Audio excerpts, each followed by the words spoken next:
Good evening, And welcome to Nightly News. I'm Nate Edwards. And I'm Jillian Middleton. We have some great stories for you tonight. Our first story takes place at a local restaurant called Empanadas Aquí. We're going to take a look at the history of the restaurant and the effects the recent COVID-19 pandemic has had on it. Here's Caleb Chunn on the scene with the restaurant owner, Brett Johnson, on the changes they've had to make due to the pandemic. Thank you, Jillian. I'm here at Empanadas Aquí with one of the owners, Brett Johnson. So good to see you. Yes. So, we really wanted to know, how and when did your business start? So the business itself started about 7 years ago. We started out as a food truck, and we did that for 6 years around greater Cincinnati area.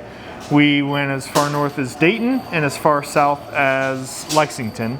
And then the restaurant space that we moved into here, we did that just recently, so at the end of February this year of 2020. So this restaurant is new for us, but as a business, we've gotten in the groove for the past several years, though. That's great. That's awesome. Love to see it. We really wanted to know, what kind of changes has the restaurant had to make in order to cope with some of the effects of the recent pandemic? Yeah, there's actually, it's sort of a multifaceted answer because from a safety standpoint, not a lot changes based on what restaurants already do. For instance, we are washing our hands constantly.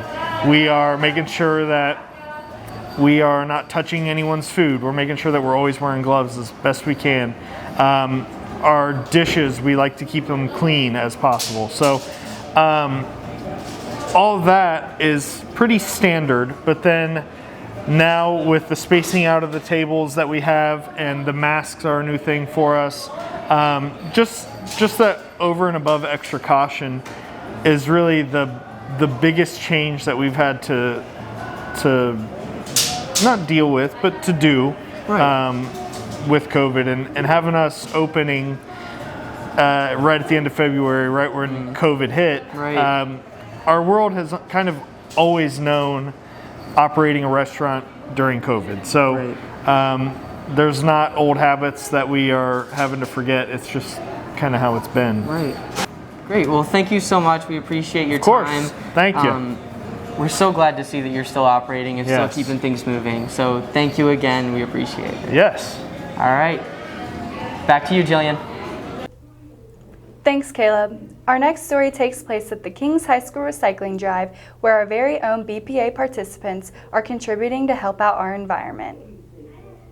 The Kings Recycling Drive is a primarily student-led program dedicated to help people deliver their recyclables to where they can be properly disposed of. These items range from paper magazines, light bulbs, plastic bags, and more.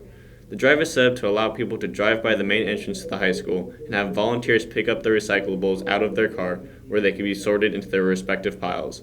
After all of the recyclables have been collected for the day, one of the students takes away the recyclables where they can be properly disposed of.